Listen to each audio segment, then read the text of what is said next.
여러분, 인류 최초의 살인사건 하면 어떤 이야기가 떠오르시나요? 네, 바로 가인과 아벨의 이야기입니다. 정말 이상하죠? 두 형제가 똑같이 제사를 드렸는데 한 명의 것은 기쁘게 받으시고 다른 한 명의 것은 냉정하게 거절하십니다. 대체 이 두 재물 사이에 무슨 차이가 있었던 걸까요? 오늘 이 오래된 미스터리의 단서를 하나씩 따라가 보겠습니다. 자, 상황 자체는 되게 간단해 보이죠? 형 카인은 농사꾼이라 땅의 소산을, 동생 아벨은 목자라 양의 첫 새끼를 제물로 바쳤습니다. 그런데 그 결과는 완전히 달랐습니다. 한 명은 인정받고 다른 한 명은 거절당하고, 바로 이 지점에서 인류 최초의 비극이 싹트기 시작합니다. 도대체 무엇이 이 두 형제의 운명을 이렇게 갈라놓은 걸까요? 네, 바로 이 질문. 가인의 재물, 도대체 뭐가 문제였을까? 이게 오늘 우리가 풀어볼 미스터리의 핵심이에요. 단순히 재물이 곡식이냐 동물이냐 그 종류의 문제였을까요? 아니면 우리가 보지 못하는 훨씬 더 깊은 무언가가 있었던 걸까요? 오늘 함께 살펴볼 설교는 그 단서가 아주 예상치 못한 곳에서 시작된다고 말합니다. 자, 한번 따라가 보시죠. 자, 첫 번째 단서를 찾아볼까요? 근데 좀 의외의 곳에서 시작해요. 바로 카인과 아벨이 태어나기도 전, 그러니까 그들의 부모님 아담과 하와의 이야기로 거슬러 올라가야 합니다. 이 배경을 제대로 이해해야만 두 형제가 드린 제물의 진짜 의미를 알 수 있다고 하거든요. 모든 것의 시작점으로 함께 돌아가 보시죠. 자, 이 타임라인을 보세요. 여기서 진짜 중요한 건 바로 마지막, 네 번째 단계, 최초의 희생이에요. 하나님이 아담과 하와에게 가죽옷을 만들어 주셨잖아요. 근데 여기서 설교는 아주 날카로운 질문을 던집니다. 그 가죽옷 어디서 났을까요? 네, 맞아요. 동물이 죽어야만 얻을 수 있는 거죠. 바로 이 순간 죄를 덮으려면 피의 희생이 필요하다는 원칙이 처음으로 세워졌다는 해석입니다.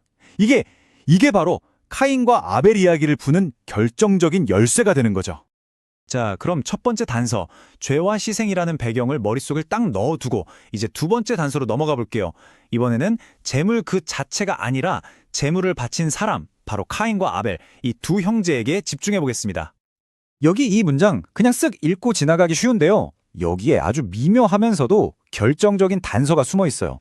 그게 뭐냐면 바로 순서입니다. 잘 보세요. 하나님이 아벨의 재물을 먼저 보신 게 아니라 아벨 그리고 그의 재물을 받으셨다고 되어 있죠. 카인도 마찬가지고요. 카인 그리고 그의 재물. 이 순서가 설교에서는 이게 절대 우연이 아니라고 강조합니다. 그러니까 하나님은 재물보다 그걸 바치는 사람, 그 사람의 마음을 먼저 보셨다는 아주 강력한 증거라는 거죠. 네, 바로 이거예요. 설교가 말하는 핵심이 바로 이겁니다.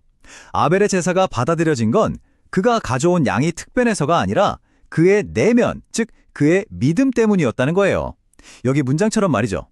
하나님께 진짜 중요했던 건 무엇을 가져왔냐가 아니라 어떤 마음으로 가져왔냐, 바로 누가 가져왔냐는 거였습니다. 생각해보면 우리도 그렇잖아요. 선물의 가치는 사실 주는 사람의 마음에 달린 거니까요.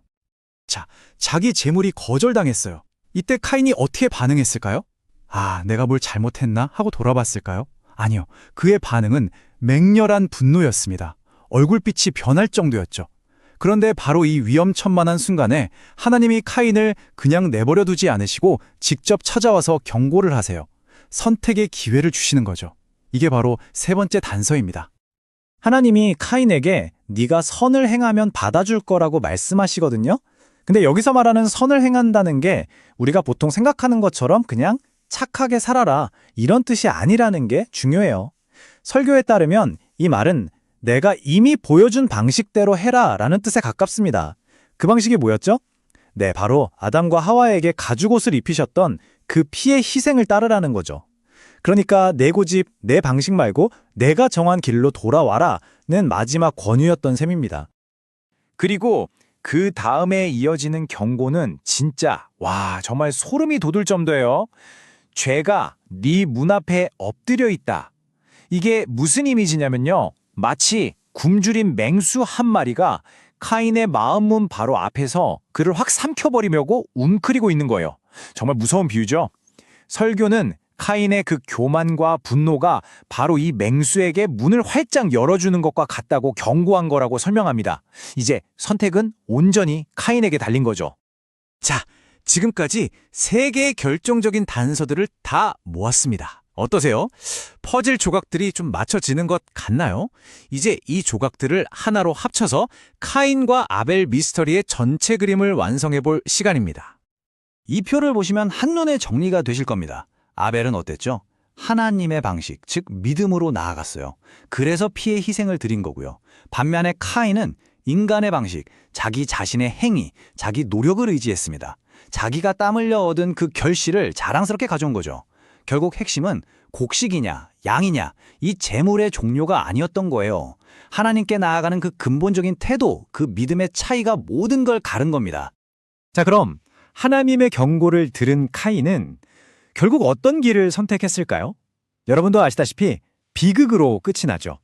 그런데 설교는 그의 마지막 행동이 그냥 홧김에 저지른 갑작스러운 분노 폭발이 아니었다고 말합니다. 그보다는 그의 잘못된 믿음이 나올 수밖에 없었던 아주 필연적인 결말이었다고 설명하는 거죠. 그 타락의 과정을 한번 보세요. 이렇게 4단계로 정리할 수 있습니다. 모든 것의 시작은 뭐였죠? 바로 1단계. 하나님의 방식을 거부한 거예요. 자기 방식을 고집한 거죠. 이게 2단계, 분노와 원망으로 이어졌고요. 그러다 3단계에서는 하나님의 마지막 경고마저 무시해버립니다. 그리고 그 결과가 바로 4단계, 문에패 웅크리고 있던 그 죄라는 맹수에게 완전히 잡아먹혀버린 겁니다. 그게 바로 인류 최초의 살인이었죠. 그리고 나서 하나님이 내 아우 아벨이 어디 있느냐고 물으셨을 때 카인이 뭐라고 대답하죠? 바로 이 한마디. 내가 내 아우를 지키는 사람입니까?